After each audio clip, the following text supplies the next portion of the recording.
अस्सलाम वालेकुम dear student. तो सेकेंड चैप्टर का ये लास्ट टॉपिक होने वाला है वेक्टर प्रोडक्ट या फिर क्रॉस प्रोडक्ट। देखिए हमने लास्ट टाइम बात की थी डॉट प्रोडक्ट की। उसमें हमने ये पढ़ा था कि दो वेक्टर्स को मल्टीप्लाई करके अगर जवाब में हमें तीसरा स्केलर क्वांटिटी मिल रहा हो तो हम ऐसे प्रोडक्ट को स्केलर प्रोडक्ट कहते हैं। तो वेक्टर प्रोडक्ट में ये होगा कि आपके पास दो वेक्टर मल्टीप्लाई होके आंसर में भी वेक्टर दे रहा होगा तो आपके पास वो प्रोडक्ट वेक्टर प्रोडक्ट या फिर क्रॉस प्रोडक्ट होगा। ठीक है। और इस क्रॉस प्रोडक्ट की मल्टीप्लीकेशन को आप रिप्रेजेंट करेंगे क्रॉस साइन से। यही वजह है कि आप इसको क्रॉस प्रोडक्ट भी कह रहे होते हैं। चलिए मैथमेटिकली देखते हैं। जैसे मैं ए क्रॉस बी करूं तो मुझे थर्ड वेक्टर सी मिलेगा। ठीक है।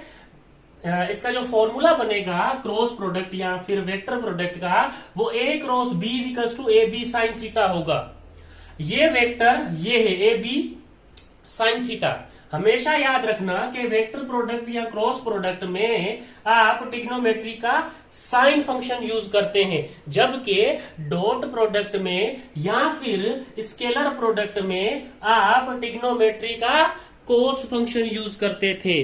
ठीक है। ये दोनों में थोड़ा यहाँ पे आपको डिफरेंस देखने को मिलेगा। चले इसको समझने की कोशिश करते हैं। ये एक मैंने डायग्राम बनाई है। मैं कहता हूं कि ए क्रॉस बी करूं तो मुझे सी वेक्टर मिले, ये वाला। ठीक है। तो देखिए ए क्रॉस बी अपने राइट हैंड रूल से भी आप ये निकाल सकते हैं। कैसे? आपका जो फर्स्ट वेक्टर होगा, यहाँ पे फर्स्ट ए वेक्टर है, ऑर्डर चेंज नहीं करना। ठीक है। फिलहाल मैं ऑर्डर की बात नहीं कर रहा। अगर ऑर्डर चेंज किया आंसर चेंज हो जाएगा। फर्स्ट वेक्टर के सामने उंगलियां रखनी है, या ऐसे आ सकती हैं, ये ऐसे आ सकती हैं, या ऐसे आ सकती हैं। ठीक है। अच्छा अब देखें क्रॉस में बी है तो क्रॉस में बी वेक्टर मैंने यहां पे बनाया हुआ है। अच्छा ये मेरा ए वेक्टर या फिर ये मेरा ए वेक्टर है और क्रॉस में ये बी है, इस तरह करें। ठीक है। अब देखें इस तरह तो आप सोच रहे हैं कि ये वेक्टर इस तरफ है तो आपने क्या करना है, ये करना है। सी की डायरेक्शन क्या होगी? आउटवर्ड। लेकिन अगर देखा जाए तो इस वेक्टर को आप यूं इमेजिन करें। ये देखें ये आपके पास y होता है, ये x होता है, ये z होता है। थ्री डायमेंशनल x y और z। अब ये लाइन जो है इस तरफ जो लाइन आई है मैंने यहां पे ड्रॉ की है। क्यों? क्योंकि मैं इसको बाहर ऐसे ड्रॉ नहीं कर सकता, आउटवर्ड ड्रॉ नहीं कर सकता। ठीक है। मैं इसको आउटवर्ड ड्रॉ नहीं कर सकता।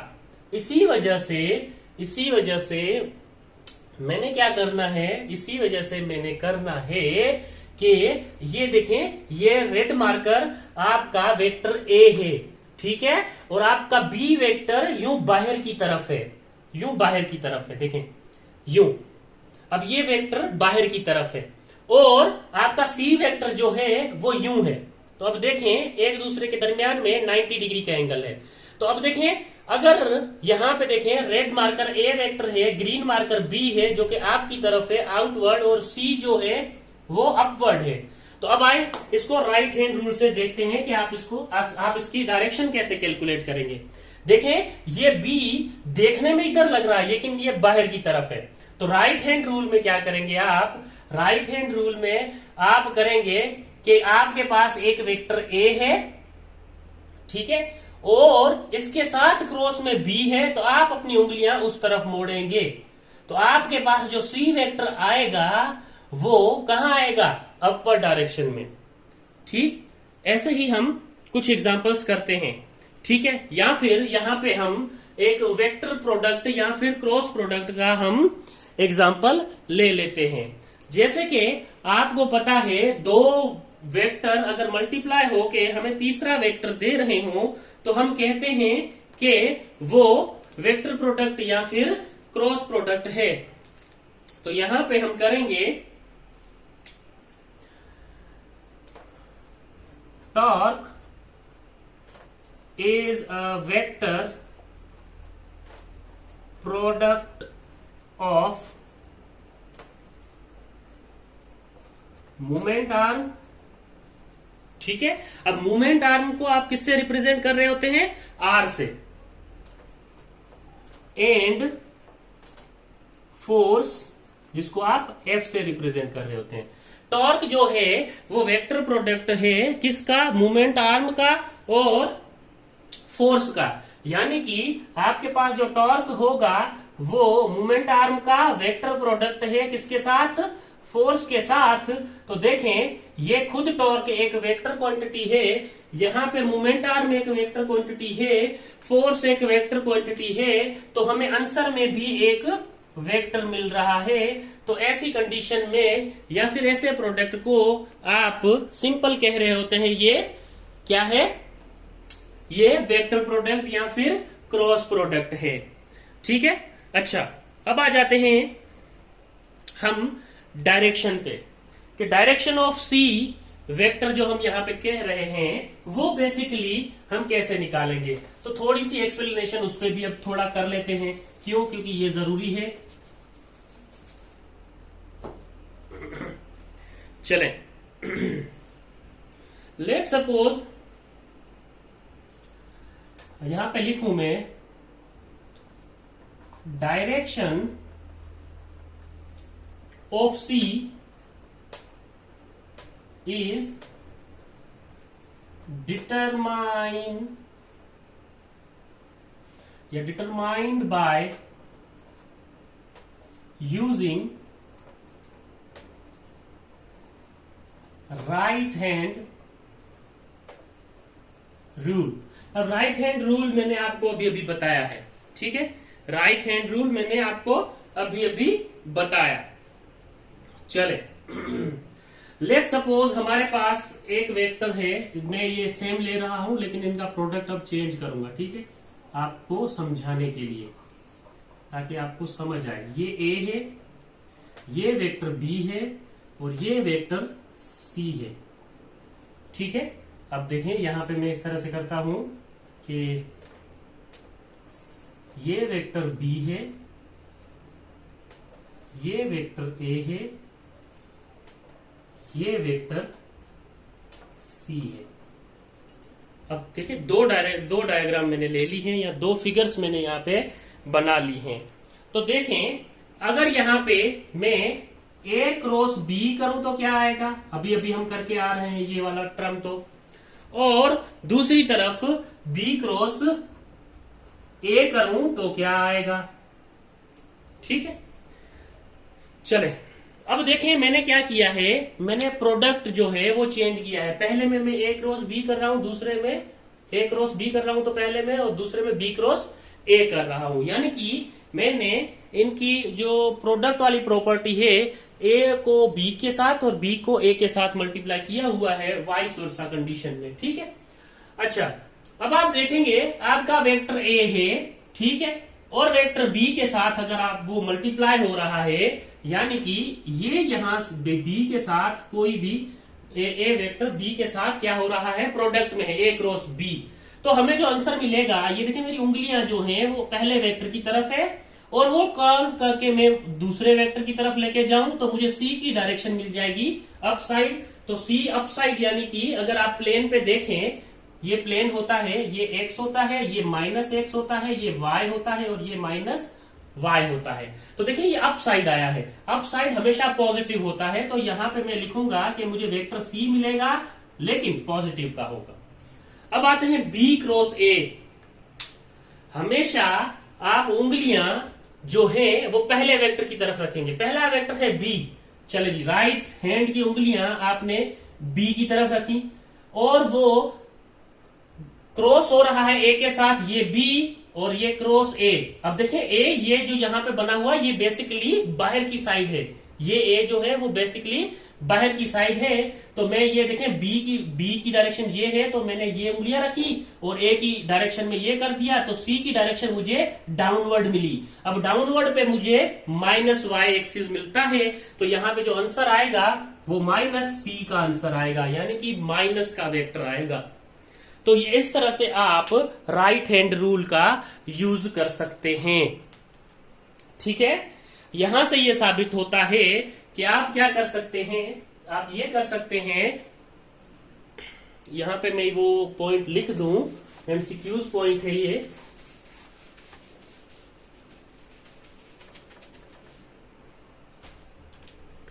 आपके पास हुआ क्या, जब आपने the vector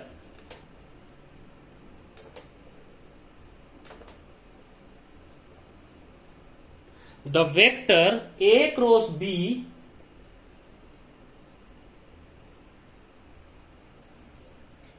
that is C। अब जो A क्रॉस B है, ये जो C आ रहा है वो बेसिकली A क्रॉस B है। वो C क्यों आ रहा है, जब आप A का क्रॉस प्रोडक्ट कर रहे हैं B के साथ, तब आपको कोई वेक्टर C मिल रहा है। इज ऑलवेज, ठीक है, is always perpendicular to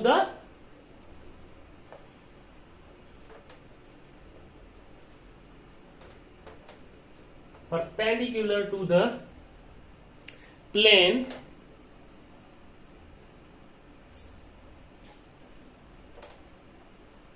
containing A and B।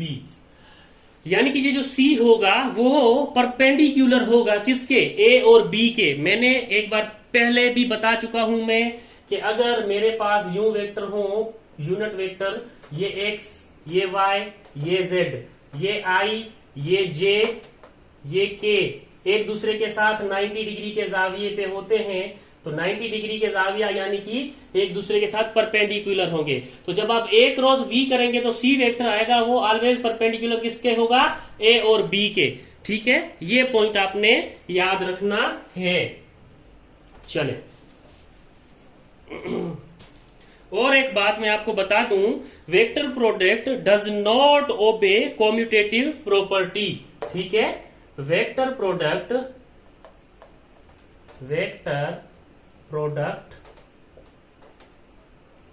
Does not obey commutative property. ठीक है, कम्यूटेटिव प्रॉपर्टी ओबे नहीं करता। कौन सा, वेक्टर प्रोडक्ट जो है वो कम्यूटेटिव प्रॉपर्टी ओबे नहीं करता। जैसे कि अगर आप A क्रॉस B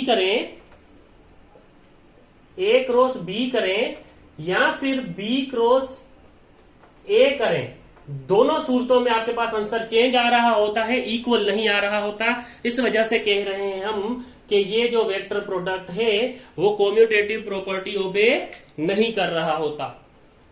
यहां तक बात आपको समझ आ जानी चाहिए। अब हम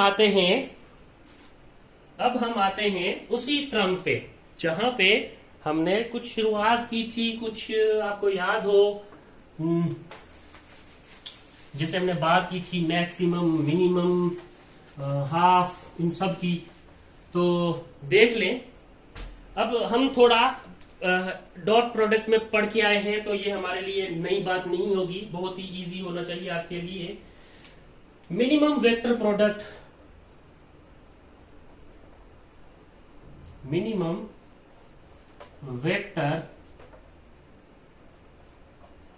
प्रोडक्ट, और मैं साथ साथ एक और कंडीशन लिख लेता हूं यहां पे, मैक्सिमम वेक्टर प्रोडक्ट। ठीक है, अब मैं ये दो ही डिस्कस करने लगा हूं। ठीक, आप इसको हाफ कर सकते हैं, आप इसको नेगेटिव वाली भी कर सकते हैं जो हमने उसमें की है, लेकिन मैं ये दो करने वाला हूं क्योंकि वीडियो काफी लंबी हो जाती है, आप भी फिर बोर ना हो। आपने अगर डॉट प्रोडक्ट अच्छे से मेरा लेक्चर देखा हुआ है तो आपको ये वेक्टर प्रोडक्ट भी आसानी से समझ आया होगा और समझने में भी आसानी होगी। तो देखें, आपके पास मिनिमम वेक्टर प्रोडक्ट कब होता है, तो आपको पता है कि जब आप A क्रॉस B कर रहे हैं तब आपके पास फॉर्मूला है AB साइन थीटा। अब आपको पता है कि साइन जो है वो 0 पे 0 आंसर देता है, साइन जो है वो 90 पे 1 आंसर करता है। इसका मतलब ये हुआ आपका जो मिनिमम वेक्टर प्रोडक्ट होगा वो थीटा इजिकल्स टू 0 डिग्री पे होना चाहिए, या फिर ऐसे कह लें कि दो वेक्टर्स अगर पैरेलल में हैं तो आपके पास उसका वेक्टर प्रोडक्ट क्या होगा, उसका वेक्टर प्रोडक्ट आपके पास 0 या फिर मिनिमम होगा। आप देखें A cross B is equals to A B. अब देखें, यानी कि अब दो वेक्टर्स हैं, पैरेलल में हैं, ठीक है, इनके दरमियान में थीटा कितना होगा, 0 डिग्री का होगा। ये वेक्टर ए है, ये वेक्टर बी है, ठीक।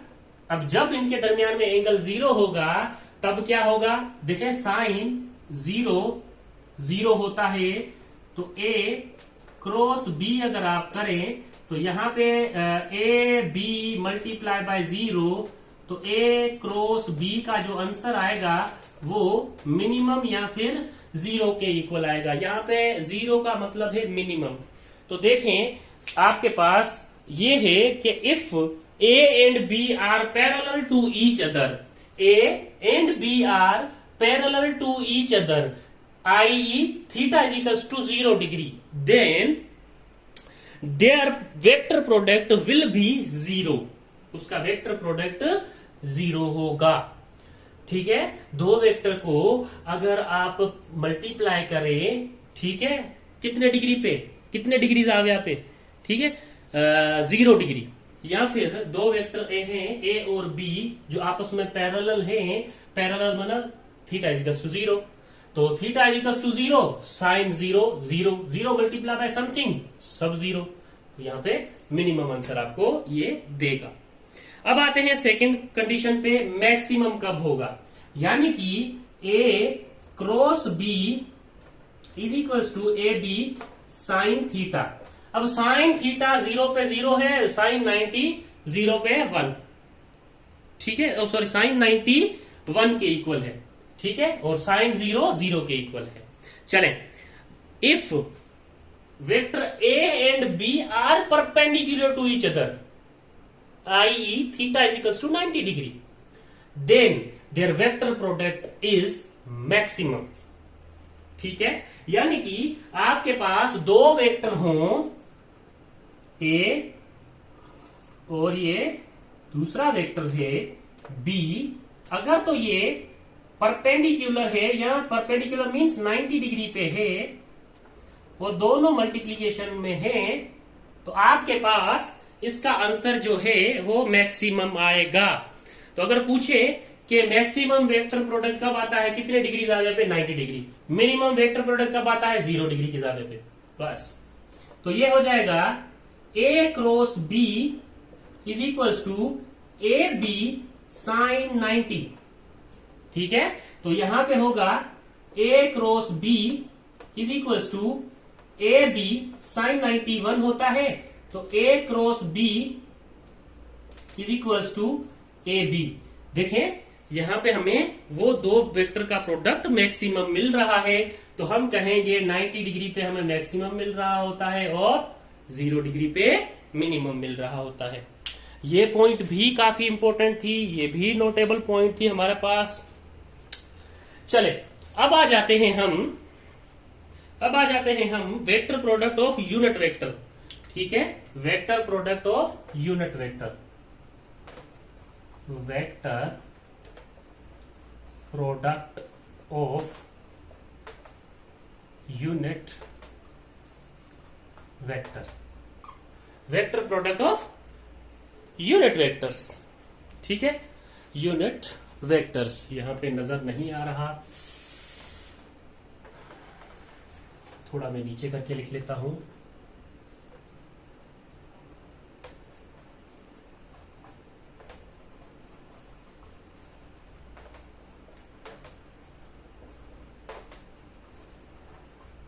Vector product of unit vectors, ठीक है, हाँ जी, अब थोड़ा नजर आ रहा है। चलो देखें, अब आप क्या करेंगे, आई क्रॉस आई करेंगे, जे क्रॉस जे करेंगे,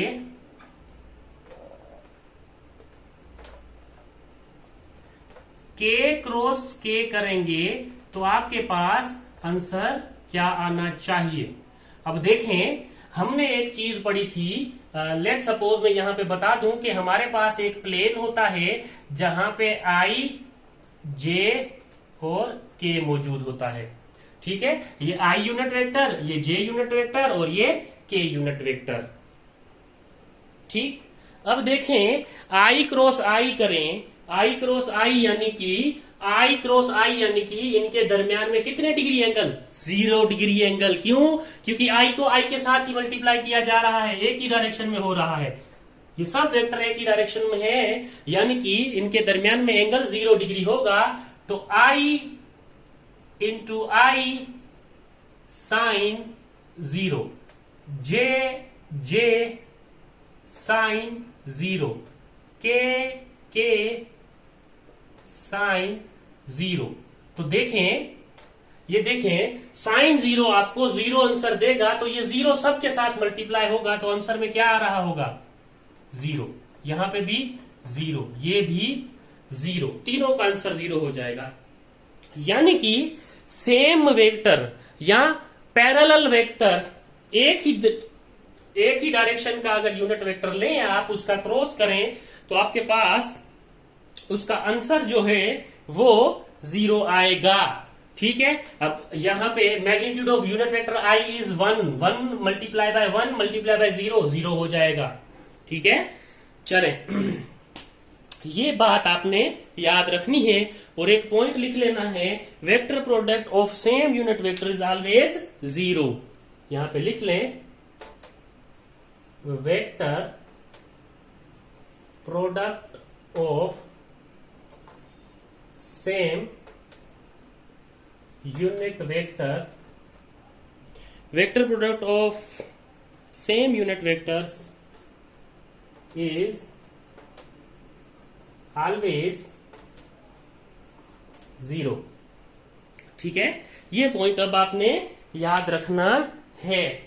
अब एक और पॉइंट है जो कि यहां पे बताना आपको जरूरी है, और वो पॉइंट इस लेक्चर का भी लास्ट पॉइंट है, तो ये आप तवज्जो देंगे कि वो पॉइंट कौन सा है, और वो इंटरेस्टिंग पॉइंट है। देखें, मैं यहां पे लिख लेता हूं, आई क्रॉस जे क्या होगा? जे क्रॉस के क्या होगा? के क्रॉस आई क्या होगा? पहला पॉइंट ये। दूसरे पॉइंट पे मैंने क्या डिस्कस करना है? दूसरे पॉइंट पे ये डिस्कस करना है, यहां पे ये ग्रीन मार्कर से मैं लाइन लगाता हूं। दूसरे पॉइंट पे मैंने जो डिस्कस करना है वो ये है कि जे क्रॉस आई कर दूं, फिर के क्रॉस जे कर दूं, और फिर आई क्रॉस के कर दूं, तो क्या होना चाहिए? ठीक है, अब देखें, मैं इसके लिए 2 प्लेन बना लेता हूं, 2 प्लेन आपको समझाने के लिए यहां पे बना लेता हूं, और वो मैं बनाने जा रहा हूं कुछ यहां पे। चलें, ये देखें, ये मेरे पास एक प्लेन है, ठीक, ये इस तरह, और यही मेरे पास एक दूसरा प्लेन है, ये मेरे पास एक प्लेन, और फिर ये मेरे पास ये दूसरा प्लेन, थोड़ा सा ये। ठीक है, अब देखें, यहां पे मैं इनके नाम यूनिट वेक्टर्स के लिख लेता हूं। इस तरफ आई होता है, इस तरफ जे होता है, इस तरफ के होता है, इस तरफ जे होता है, इस तरफ आई होता है, और इस तरफ के होता है। अब मैं यहां पे नंबर 1 इसको देता हूं, ये देखें, ये नंबर 1 पे इसको डिस्कस करते हैं। I cross J, I cross जे, ठीक है, आई क्रॉस जे। हमेशा याद रखना, एक वेक्टर को दूसरे वेक्टर, एक यूनिट वेक्टर को दूसरे यूनिट वेक्टर से क्रॉस करने से, मल्टीप्लाई करने से आपको थर्ड वेक्टर मिलेगा, और वो थर्ड वेक्टर पॉजिटिव होगा। जब आप आई को जे से क्रॉस करेंगे तब आपको के मिलेगा, तो ये के मिलेगा। ठीक है, ये पॉइंट आप याद रखना है। अब देखिए मैं कैसे करता हूं। फिर आप अगर जे को के के साथ करेंगे, जे को के साथ क्रॉस करेंगे, क्रॉस प्रोडक्ट में जे और के करेंगे तो आपको थर्ड वेक्टर आई मिलेगा। जो मिसिंग वेक्टर होगा वो मिलेगा, जो मिसिंग वेक्टर होगा वो मिलेगा। अब के क्रॉस आई करूंगा तो मिसिंग वेक्टर जे होगा तो जे मिलेगा। अच्छा, ये तो बहुत इजी था कि आपने क्या किया, यहां पे देखा आई क्रॉस जे है, आई क्रॉस जे, तो वेक्टर कौन सा बचा, के लिख दिया। जे क्रॉस के, वेक्टर कौन सा बचा, आई लिख दिया। फिर के क्रॉस आई, वेक्टर कौन सा बचा, जे लिख दिया। ये तो आंसर आ गया। अब थोड़ी सी यहां पे पॉलिसी चेंज है। देखें, ये के क्रॉस आई किया तो आपको जे मिला था। ठीक, अब ये तो चले आप एंटी क्लॉकवाइज। ठीक है, एंटी क्लॉकवाइज यानी कि घड़ी के अपोजिट वाला जो आप चले हैं इस तरह। ठीक है, अब हम आते हैं इस वाले फिगर पे। देखें, यहां पे देखें जे क्रॉस आई। अब देखें जे क्रॉस आई इस तरफ। अब आए हैं आप क्लॉकवाइज। पहले यहां से उधर गए थे, अब वहां से इस तरफ आ रहे हैं। तो क्लॉकवाइज में जो थर्ड वेक्टर होगा, यानी कि जे क्रॉस आई करेंगे तो क्लॉकवाइज में थर्ड वेक्टर जो होगा वो नेगेटिव आएगा। अब फिर क्या है, के क्रॉस जे, ये के क्रॉस जे करें तो के क्रॉस जे करेंगे तो थर्ड वेक्टर नेगेटिव। और फिर आई क्रॉस के करें, आई क्रॉस के करेंगे, आई क्रॉस के करेंगे तो थर्ड वेक्टर जे, वो लेकिन नेगेटिव आएगा। ठीक है, अच्छा, ये थी इंपॉर्टेंट पॉइंट। यहां पे बच्चे काफी कंफ्यूज होते हैं, लेकिन आप लोगों ने कंफ्यूज नहीं होना। ठीक है, आप लोगों ने क्या करना है, कंफ्यूज नहीं होना। और हमने देखा था कि यहां पे अब के है, आई जे, तो ये देखें आई क्रॉस जे यानी कि के आया, लेकिन के का यूनिट वेक्टर का मैग्नीट्यूड क्या होगा, के एक यूनिट वेक्टर है, इसका मैग्नीट्यूड क्या होगा, 1। तो आप इसको ऐसे भी लिख सकते हैं, I cross J is equal to 1, J cross K is equal to 1, K cross I is equal to 1। इसको सम करें तो इस तरह भी लिख सकते हैं, I cross J is equal to J cross K is equal to K cross I is equal to 1। इसको ऐसे भी लिखा जाता है। डिफरेंट बुक्स में डिफरेंट एक्सप्लेनेशंस मौजूद होती हैं। ठीक है, तो ये यूनिट वेक्टर सब आपको याद होने चाहिए। अब अगर एक मैं बात बताना चाहूं तो एक मैं आपको और बात बता दूं कि दो वेक्टर्स के दरमियान जब आप क्रॉस प्रोडक्ट करते हो, ये शायद आप देखें, अगर आप कोई भी दो वेक्टर के दरमियान ए क्रॉस बी वेक्टर है, उनके दरमियान अगर क्रॉस मालूम करना चाहते हैं तो आप क्या करेंगे, उसको हम डिस्कस करें। तो हमेशा जब ए क्रॉस बी आपको किया जाता है या ए क्रॉस बी आप निकालते हैं तो आप क्या कर रहे होते हैं, पोर्शन बना रहे होते हैं आई जे और के का। ठीक है, यहां पे हम वो वेक्टर्स लिखते हैं, वो यूनिट्स वेक्टर लिखते हैं जो एक्स के हों। यहां पे हम वो वेक्टर्स लिखते हैं जो वाई के हों।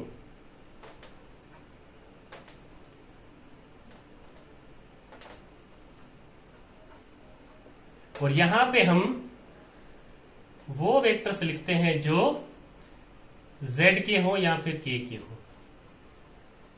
अब इसको निकालने का तरीका क्या होता है, ये शॉर्टकट आप लिख लें अपनी कॉपी में। कभी भी अगर ए क्रॉस बी निकालना पड़े तो आप क्या करते हैं, आप इस तरह को फॉलो करते हैं। देखें, ए क्रॉस बी निकालना है, लेट सपोज ये आई निकालना है आपने, ये आई बाहर रखते हैं इधर ऐसे, और देखें ये आई निकालना है तो यहां पे हाथ रख दें, ए जेड यहां पे जाके क्या होगा जी, मल्टीप्लाई होगा, यानी कि ए वाई जे मल्टीप्लाई ए जेड के माइनस ये वाला। अब देखिए आई मालूम करना है तो आई के ऊपर हाथ रख के सिर्फ ये यहां पे मल्टीप्लाई कर दे, ये यहां पे मल्टीप्लाई करते, बीच में माइनस साइन। देखें ये मैंने हाथ रख दिया, ये ए जेड के ए वाई जे के साथ मल्टीप्लाई में आ गया, ये बी वाई जे ए जेड के साथ मल्टीप्लाई में जाएगा, तो यहां पे हो जाएगा माइनस ए जेड के मल्टीप्लाई बाय बी वाई जे। तो ये आप आई मालूम कर लेंगे यहां से। ठीक है, फिर प्लस साइन वेक्टर्स में देखेंगे आप, वेक्टर्स किस तरह के गिवन है, प्लस फिर अगर आपने जे निकालना है तो आप जे पे हाथ रखेंगे और ये देखेंगे ये बचा है और ये बचा, ये यहां के मल्टीप्लाई होगा, यानी कि ए एक्स आई के साथ मल्टीप्लाई होगा और यहां पे क्या होगा मल्टीप्लाई में ए जेड के, माइनस यहां पे हाथ रखा था ये यहां पे जाके मल्टीप्लाई होगा तो ए जेड के मल्टीप्लाई बाय बी एक्स आई। ठीक है, इसी तरह से आप क्या करेंगे, z निकालेंगे तो z निकालने के लिए इस पे हाथ रखेंगे, ये इसको मल्टीप्लाई करना है A X I multiply with B Y J minus ये इधर जाके मल्टीप्लाई होगा A Y J multiply B X I. तो यहां पे ये फॉर्म बनती है, यहां पे हम अगर वैल्यूज पुट करें जो हमें गिवन होंगी दो वेक्टर्स की, तो आप यहां से इसका क्रॉस प्रोडक्ट मालूम कर सकते हैं। ये तब आपको समझ आएगा जब आप इसके न्यूमेरिकल्स करेंगे या जब आप इसकी न्यूमेरिकल्स वैल्यूज यहां रख के सोल्व करेंगे। इंशाल्लाह वो हम एक्सरसाइज में ही इसके क्वेश्चन सोल्व करेंगे। आज के लिए इतना ही काफी है। ठीक है, मेहनत करें और पढ़ते रहें, जितना हो सके प्रैक्टिस करें न्यूमेरिकल्स की, जितनी हो सके बातें याद रखें, अपने कॉन्सेप्ट खुद से भी बनाएं और मैं जो यहाँ पे कह रहा हूँ उस पे भी गौर करें। इंशाल्लाह मिलते हैं नेक्स्ट लेक्चर में। आज के लिए इतना ही, यहाँ पे हमारा चैप्टर नंबर 2 खत्म होता है। ठीक है, इंशाल्लाह फिर मुलाकात होगी नए चैप्टर के साथ। अल्लाह हाफिज।